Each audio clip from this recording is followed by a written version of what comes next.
Forget the apocalypse movies, the human sacrifice stereotypes, and the mysterious disappearance theories.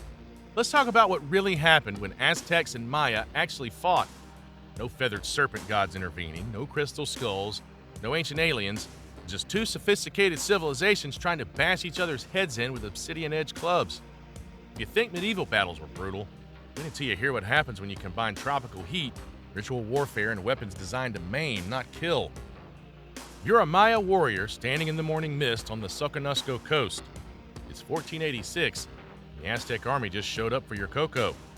Not metaphorically, they literally want your chocolate farms. Your cotton armor's already soaking through with humidity, and the battle hasn't even started. This is going to be the world's worst day at the beach.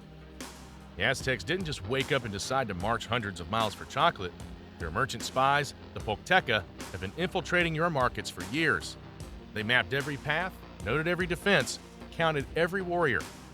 They even know which one of your nobles owes gambling debts. These aren't just traders. They're the CIA with obsidian daggers. While selling you pretty feathers and jade, they were planning your city's conquest. One merchant's report could doom an entire province.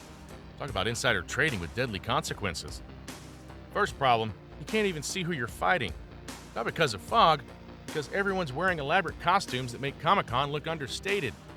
That guy charging at you might be dressed as a jaguar, an eagle, or the god of rain. Archaeological evidence suggests 60% of battle casualties couldn't identify their killer's city-state. It's like a deadly sports match where both teams keep changing jerseys mid-game, except the jerseys have feathers, jade, and occasionally actual jaguar pelts.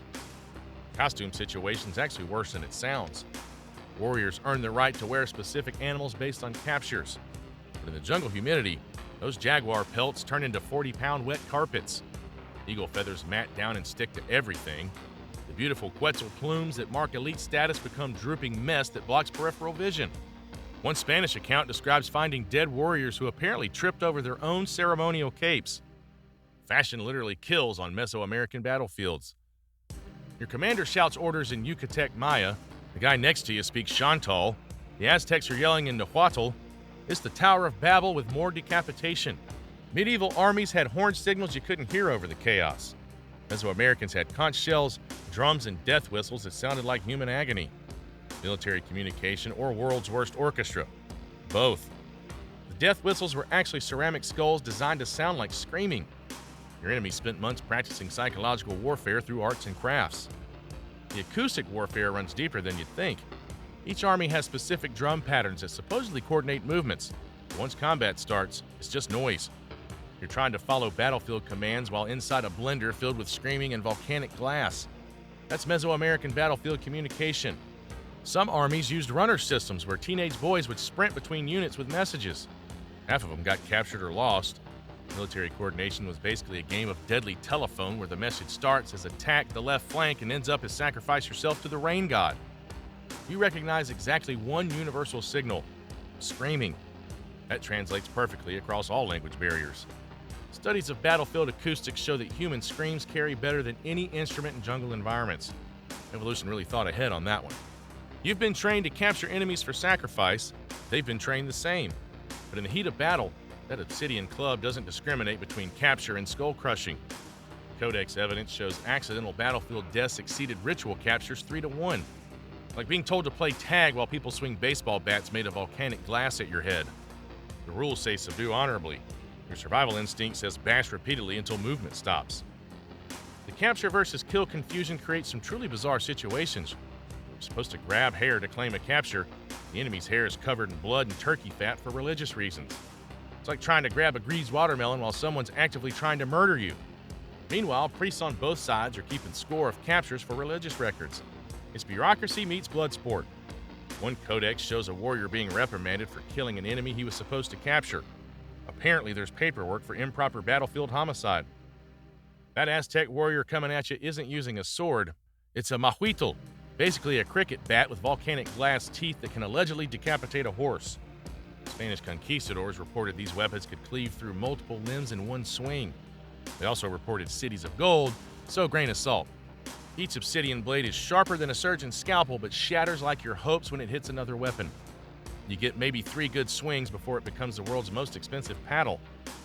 The obsidian is so sharp you won't even feel the cuts until later. Bioarchaeological analysis shows warriors often had dozens of thin scars they didn't notice receiving. It's like getting paper cuts from volcanic glass while someone tries to capture you for ritual sacrifice. Every swing that misses leaves obsidian shards in the ground that will slice through your sandals. The battlefield becomes a minefield of surgical instruments. The obsidian creates another nightmare. When blades shatter, they create clouds of volcanic glass dust.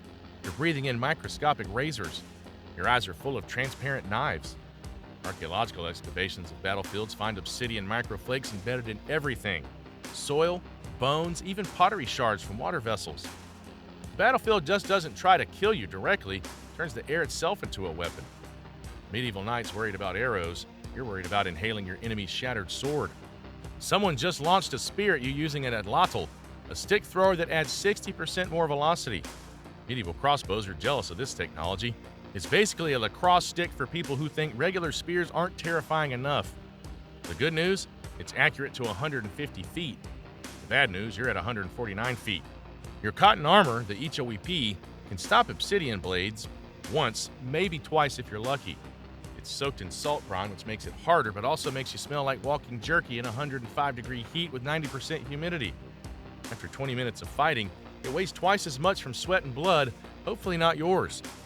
Spanish accounts later noted that Maya cotton armor was so effective that conquistadors preferred it to steel in the tropics. That's great, except right now it feels like fighting inside a wet blanket while being slow cooked. The salt in your armor creates its own special hell. It's attracting every insect in the jungle. You're not just fighting Aztecs, you're fighting wasps, mosquitoes, and biting flies drawn to your salty sweat. Some warriors are getting stung more than stabbed. There's actually a tactical advantage to fighting near wasp nests. Disturb them and let nature join your side. It's biological warfare, Mesoamerican style. One battle account describes both armies retreating from angry bees. The insects won that round. This might be a flower war, a scheduled battle for capturing sacrificial victims, like a deadly farmer's market where you're both vendor and produce. Rules say capture, don't kill. Your adrenaline says the guy's head looks very detachable. Imagine UFC, but the loser gets sacrificed to ensure good corn harvests. Suddenly, regular MMA seems fairly friendly. Enemy warriors wear elaborate headdresses showing their rank. The fancier the outfit, the more people they've captured. It's LinkedIn for murderers. That jaguar warrior coming at you has earned his suit by capturing 4 enemies. You're wearing basic cotton. This is the Mesoamerican equivalent of a level 50 player crushing newbies. Those beautiful Quetzal feathers marking his rank are drooping in the humidity, blocking his vision. Fashion kills, literally. At least 30% of elite warrior deaths come from visibility issues caused by their own ceremonial gear. You try to grab an enemy's hair, that's how you claim a capture. He tries to grab yours. You both end up in history's most violent hair-pulling contest. Skeletal analysis shows 30% of warriors had skull fractures from capture attempts gone wrong. Your training said subdue with honor. Your survival instinct says whatever works to not become a sacrifice. Unlike those European fields where medieval knights fought, you're fighting in jungle clearings. Visibility is 20 feet. Mosquitoes are infinite. Will to live is decreasing rapidly. Every step might be onto a fer-de-lance snake, or worse, into an enemy ambush. Or even worse, both. Medieval knights worried about mud. You're worried about jaguars who think this battle is a buffet. Actual jaguars, not the warriors dressed as them. Though those are also a problem. The jungle fauna doesn't pick sides. Howler monkeys above are throwing things at both armies. Birds of prey circle, waiting for the feast. Crocodiles lurk in nearby streams, knowing wounded warriors will need water. The jungle doesn't care who wins, it just eats whoever loses. Sometimes whoever wins, too. One pictograph shows a battle being postponed because an actual jaguar walked through the battlefield, and both armies agreed that was a bad omen. Even in war, nobody argues with a real jaguar. The heat is literally killing people. It's 105 degrees Fahrenheit with humidity that makes breathing feel like drowning in slow motion.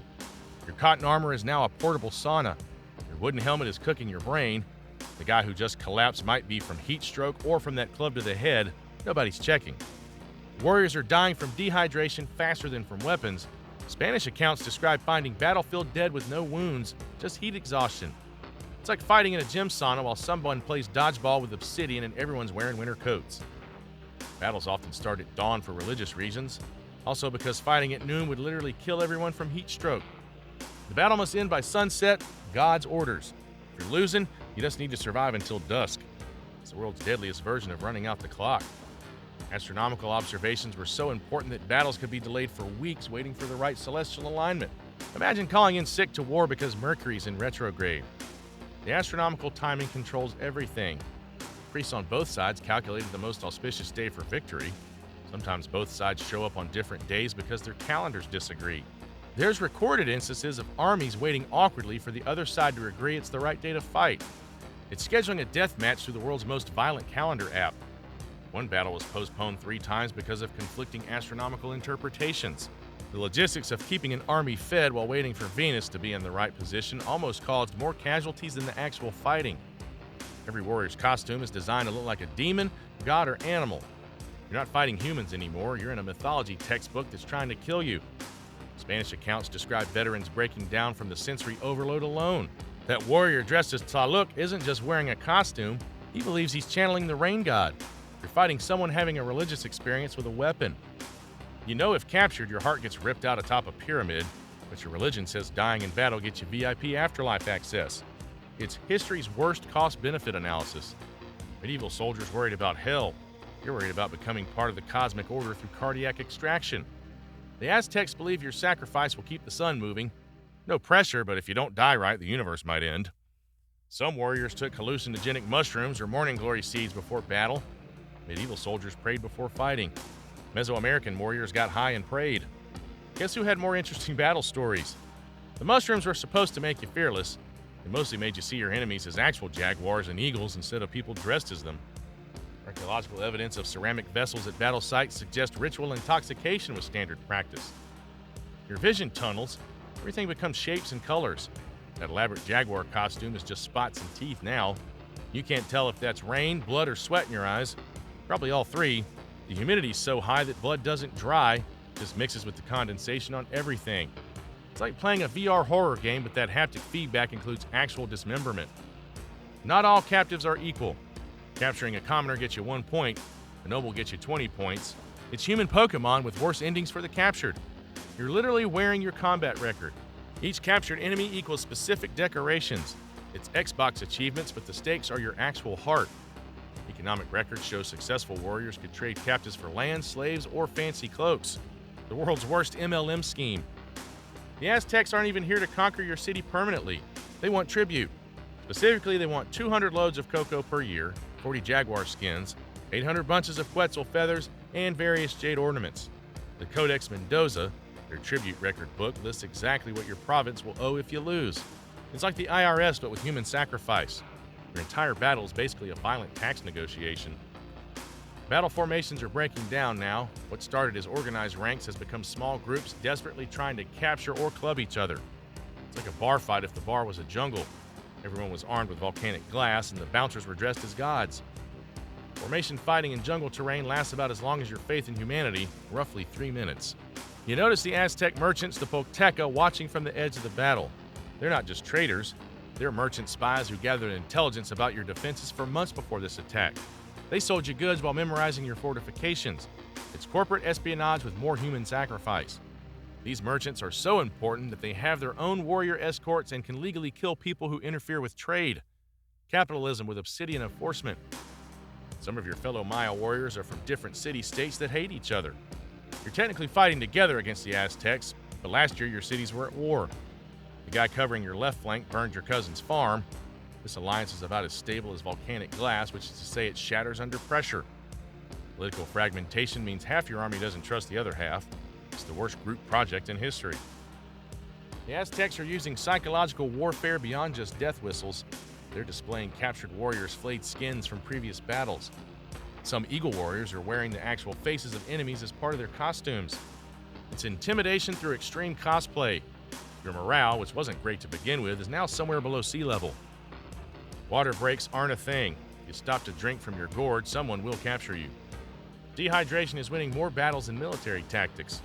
Archaeological evidence shows that armies position themselves near water sources just for strategic reasons, but because soldiers were literally dying of thirst mid-battle. The side that controls the cenote or river usually wins by default. You've lost track of how long you've been fighting. Could be an hour, could be 4. Time loses meaning when every second someone's trying to bash your head in with obsidian. The sun position says it's mid-afternoon. Your body says it's been several lifetimes. Adrenaline distorts time perception so severely that survivors' accounts of battle length vary by hours. Some warriors are starting to fake injuries to avoid capture. Playing dead is risky because the post-battle cleanup involves checking bodies for valuables and making sure they're actually dead. But it's better than certain sacrifice. About 15% of battlefield casualties were warriors who successfully played dead and escaped later, according to colonial period accounts. The fighting is winding down as sunset approaches, not because anyone's winning decisively, but because religious law says the battle must end. Both sides are exhausted, dehydrated, and running low on intact weapons. Most Macuahuitls are now just wooden clubs with a few obsidian shards hanging on. It's like finishing a marathon where the finish line keeps trying to sacrifice you. Victory is determined by captives taken, not enemies killed. Your side might have more dead, but if you captured more nobles, you technically won. It's the world's most violent scoring system. The Aztecs are already calculating tribute based on their captures. Each captured warrior represents specific amounts of cocoa, jade, and feathers your city will owe. They're literally putting a price on heads. The aftermath logistics are insane. If the Aztecs won, they now have to march prisoners back to Tenochtitlan through jungle, across rivers, over mountains. The journey takes weeks. Prisoners know they're heading to sacrifice, but are fed well because damaged goods don't please the gods. It's livestock management with extra existential dread. Some prisoners try to die gloriously by attacking guards. Others go into shock. A few seem weirdly honored. Everyone's having a different trauma response. You survived, barely. You're covered in cuts from obsidian so sharp that you didn't feel them until now. Each one will scar beautifully if infection doesn't kill you.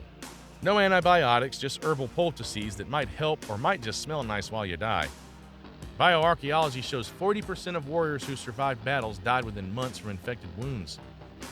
Your city must now pay tribute to Tenochtitlan. Every year, porters will carry tons of cocoa, jaguar pelts, quetzal feathers, and jade north. Their economy is now partially devoted to feeding the Aztec Empire's appetite for luxury goods. The Codex Mendoza shows your province marked with symbols indicating exactly what you owe. You're literally on their tax rolls, drawn in pictographs. Your family celebrates your survival while your captured friends' families mourn. Next season, it might reverse. Everyone knows this. The wheel of capture and sacrifice keeps turning. You get promoted, receive a small plot of land, maybe a slave, but you also get nightmares about death whistles and warriors dressed as gods trying to pull your hair. The Aztecs are already planning their next campaign, not deeper into Maya territory, but to other frontier regions with valuable resources. According to their own records, Emperor Macuahuitl was asked to conquer more Maya cities after taking Soconusco. He declined, saying those people hadn't provoked him and his men were exhausted. Even the Aztecs had limits to their expansion. Logistics, not courage, determined empire borders. This wasn't a clash between the Aztec Empire and the Maya Empire because there was no single Maya Empire. The Maya region was dozens of competing city-states, some allied, some enemies, all with their own interests. The Aztecs conquered Soconusco and fought some Maya-speaking groups like the Huastecs. They never matched on major Maya centers like Tikal or Chichen Itza. Armed merchants and frontier battles were more profitable than deep jungle campaigns. So, next time someone romanticizes ancient warfare, remember somewhere in 1486, Soconusco, two guys dressed as mythological creatures tried to pull each other's hair while death whistles screamed, obsidian shattered, and everyone slowly cooked inside cotton armor. The Aztecs and Maya built incredible civilizations with advanced mathematics, astronomy, and architecture. They also built a war system so complicated that participants literally didn't know if they were supposed to kill or capture each other. Medieval battles were brutal. Mesoamerican battles were brutal with a degree in theater and a minor in religious studies. Both were humanity at its most organized in the pursuit of disorganized violence. The only real winners were the mosquitoes. They fed well regardless of who claimed victory.